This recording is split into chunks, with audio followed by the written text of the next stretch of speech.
দাদা আছে? হ্যাঁ, মিটারে শো করে।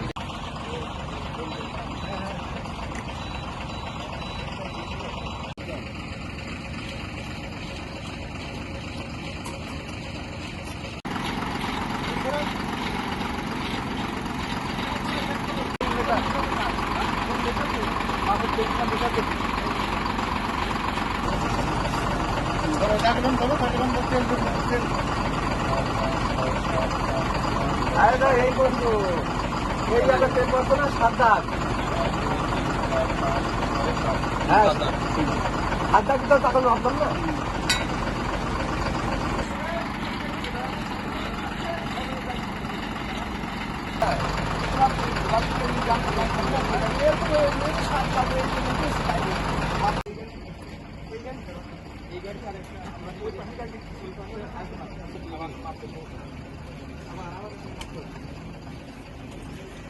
ওই যে দুই গাড়িতে কাজ করে দিচ্ছে। হ্যাঁ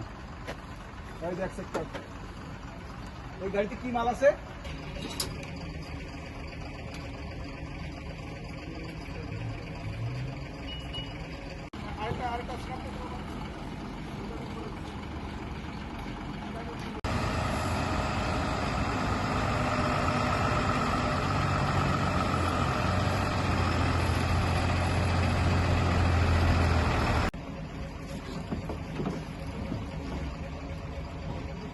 যা যা উপরে উঠে যা, উপরে উঠে যা।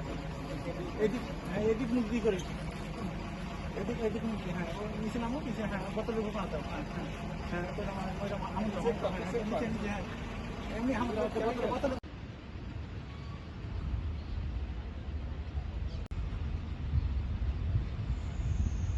বারবার আমাদেরকে পেছনা দিচ্ছে, হ্যাঁ, যে আমাদের সবাইকে যাতে কোনোভাবেই আমাদের পার্শ্ববর্তী রাষ্ট্রে তেল চলে যাইতে না পারে। কারণ এখনো হচ্ছে বাংলাদেশের তেলের দাম ওদের দেশের থেকে কম, পার্শ্ববর্তী রাষ্ট্র থেকে আমাদের দেশের তেলের দাম কম।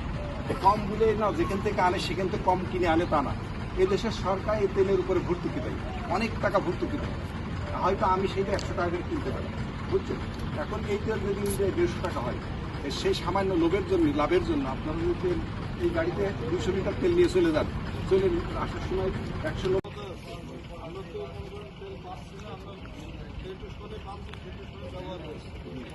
আমাদের তো এখন ক্যাপাসিটি নিয়ে বাইরে দেওয়া 1 নম্বর। 2 নম্বর কথা হচ্ছে যে ইন্ডিয়ান ড্রাইভাররা বাংলাদেশে আমরা ভাই এদেরকে আমাদের যথেষ্ট আমরা সচেতন আছি।